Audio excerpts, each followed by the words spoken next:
I want to come back to you because 'cause I was asking you questions about the whole masculine, feminine, and like the softer dudes that you're dealing with in California. And I think where we started to lose your audio, you're talking about guys that are sort of on your page, like honest, good communicator, and you said good with their hands, like they have to be able to build something, sort of thing. So I was asking you, like, do you deal with situations where like flat tires, you can change a flat tire, you clean out the gutters with leaves, like are these all things that you typically do? Yes, yeah, I could myself. Right. Okay. So I mean, you want a guy that obviously takes on the blue jobs, then that takes on more of the masculine role, but you're not finding that a lot with guys. Like, are they just not taught those skills in California, or is it just that men are sort of being like let down with um, culture and society there? I don't know. Maybe it's just who I come across. I'm sure there are some out here, but as far as like where, that's the question.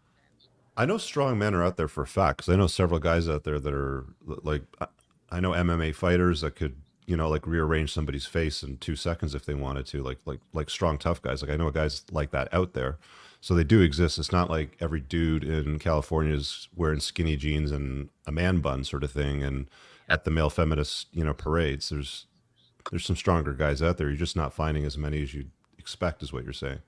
Exactly. Hmm. Yeah. They're just harder to come across, I guess. Do You know, you? my fault as well, being in, stage maybe there. I mean, I just find that there's a lot that are intimidated, when it comes to someone like me that has everything already. You're So, finding guys are intimidated by you. Why do you think they get intimidated by you? because, I already well established with my, career, with my have, my own house, my own, and I can do everything myself, which would, which is why I would assume that, Do you think that like the strength that you hold out there, or the intimidation, is part of the problem?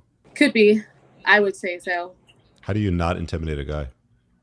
Honestly, that's a question I'm still trying to answer myself. Not be so, not be myself, I guess. Well, what part of yourself do you think is intimidating them?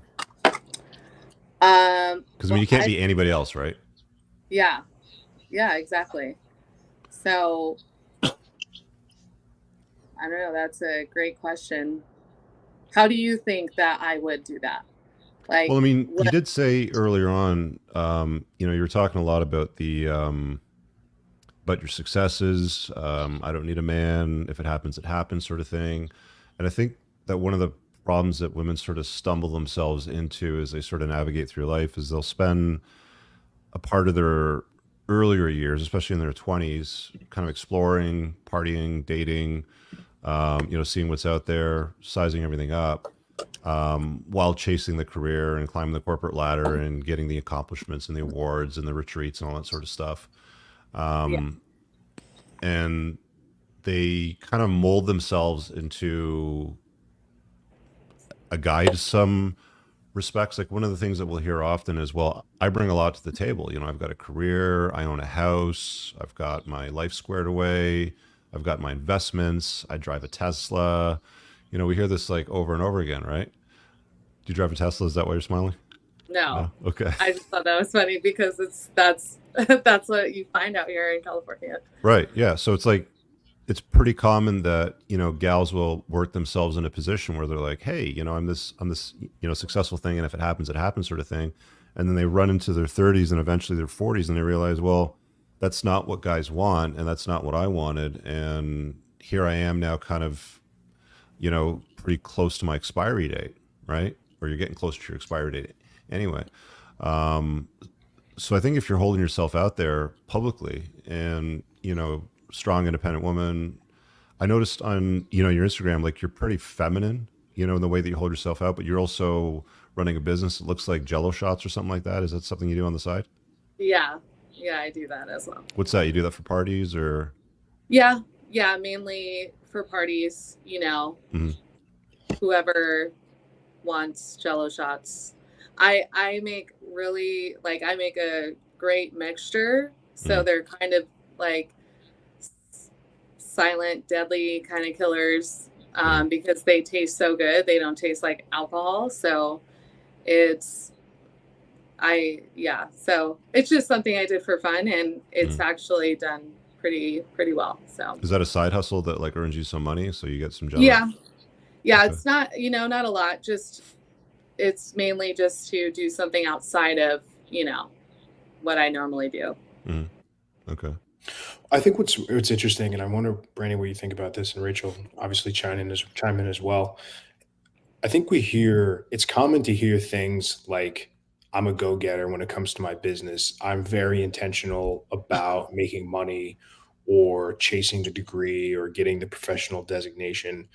But when it comes to guys in a relationship and a marriage and kids, it's very often, well, whatever's meant to be will be meant to be. Whatever's going to happen is what's going to happen.